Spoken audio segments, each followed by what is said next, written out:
गोटेपटे कार्यक्रम होनी अन्य मेडिकल कॉलेज हेले एससीबी हम विश्वस्तरीय चिकित्सा एससीबी खर्च हम 1000 कोटी यह नहीं स्वतंत्र उपस्थापना सहित सस्मिता।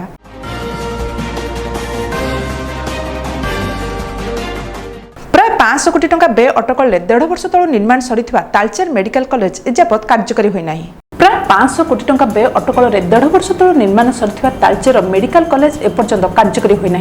500 शଯ୍या विशिष्ट Mahanadi institute of medical science and research बा मिमसार को भारत सरकार महानदी कोल फीड्स लिमिटेड बा एमसीएल निर्माण करिछि। तालचेर मेडिकल कॉलेज रे अत्याधुनिक चिकित्सा एवं गवेषणा पई भित्तिभूमि सृष्टि कराजिबा सह 19 विषय गवेषणा एवं पाठपढ़ा लगी सुजोग रही। कॉर्पोरेट उत्तरदायित्व पांठि एमसीएल यह अत्याधुनिक मेडिकल कॉलेज निर्माण करिछि एवं ताहा 2018 सुधा कार्यक्रम हेबो बोली आशा रखा जायतिला।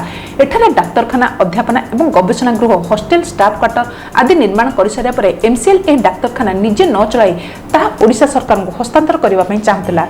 तेबे राज्य सरकार यह प्रस्ताव रे राजी न होई एमसीएल को मेडिकल कॉलेज एवं हॉस्पिटल चलाय पे परामर्श दैथिले। तेबे डाक्तरखाना एवं मेडिकल कॉलेज परिचालना क्षेत्र रे एमसीएल दक्षता किंबा अनुभूति नथिबारु एहा परिचालना पे एमसीएल एबे दायित्व संपन्न संस्था खोजुछि। जदि एमसीएल चाहिदा मुताबक आग्रही संस्था एवं व्यक्तिविशेष मिल जाती तेबे तालचेर मेडिकल कॉलेज आसंता शिक्षा वर्ष काम आरंभ कर आशा करा जाउछि।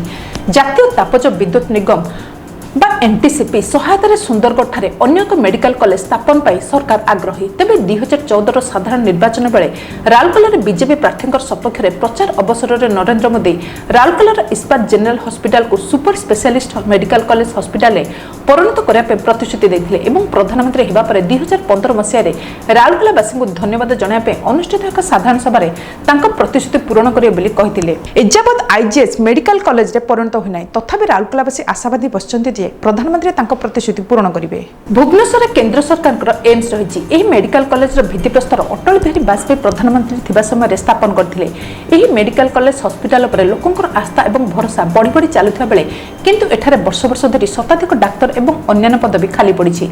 पूर्व ओडिशार कटक संबलपुर और ब्रह्मपुर में 3टी सरकारी मेडिकल कॉलेज हॉस्पिटल रही। इतिमध्य कोरापुट बारिपदा बालेश्वर और बलांगीर 4टी नुआ मेडिकल कॉलेज कार्यक्रम होती। तेज बहु संख्यक डाक्तरी शिक्षक और अणशिक्षक पदवी खाली पड़ी। एहाछड़ा पुरी रे Shri Jagannath medical college hospital पर नव कलबर पूर्व भित्तिप्रस्तर स्थापन होता किंतु एजावत कार्यक्रम होना। एवं राज्य सरकार जाजपुर केन्दुझर भवानीपाटना और कंधमाल आउ 4टी सरकारी मेडिकल कॉलेज प्रतिष्ठा कार्यक्रम हाथ को नहीं। मुख्यमंत्री नवीन पट्टनायक एससीबी कॉलेज और मेडिकल को वर्ल्ड क्लास इंस्टीट्यूट भाव में गढ़ा शुभ देते। यह फल ओडिशा विकास इतिहास रे एक नुआ अध्याय जोड़ी है। यह अवसर में मुख्यमंत्री नवीन पट्टनायक कहते महान जननायक बिजू पट्टनायक जयंती कटक सहर सह संपर्क थिला निबिड़। यह कटक माटी से बड़ होते ब्रिटिश पुलिस विरोध में लड़ाई करते। कटक से पेशावर को साइकेल ले जाइथिले। कटक सह आम परिवार संपर्क स्वतंत्र। एससीबी मेडिकल कॉलेज एवं हॉस्पिटल साधारण लोकंकर आशा एवं भरोसार केन्द्र। राज्य बाहर बहु लोक चिकित्सा एठाकू आस्थांती। तेणु एससीबी भित्तिभूमि विकास वर्तमान जरूरी हो पड़ी। एससीबी को विश्वस्तरीय चिकित्सालय भाव में विकास कर साधारण लोक ओडिशा रे आंतर्जातिक मानर सेवा जोगाई देवा आमर लक्ष्य। आपण मान आशीर्वाद रे आम सरकार लोकों सेवार 20 वर्ष पूर्ण कला। आपण मानकर एही स्नेह एवं भल पाइबा पई मु आपण मानक निकट ऋणी। एक सशक्त एवं समृद्ध ओडिशा गठन आमर लक्ष्य। एही महान लक्ष्य को सफल करबा दिगरे मु आपण मानकर समस्तଙ୍କର सहयोग कामना करूछि। हेले एसबु सत्य थम नाही जंत्रणार स्वर। प्रतिदिन गणमाध्यम रे फुटी उठुछि जननी जंत्रणा। केउठी डाक्टर नियुक्ति पई उठुछि दाबी केउठी कर्मचारीଙ୍କର अभाव। हेले केबे सुधीरबा स्वास्थ्य अवस्था ताहा समय ही कहिबो। वर्तमान में स्वतंत्र अवस्था अपना एतिकी अधिक जनाय पे लॉगिन करंतु odishamobiletv.com। नमस्कार।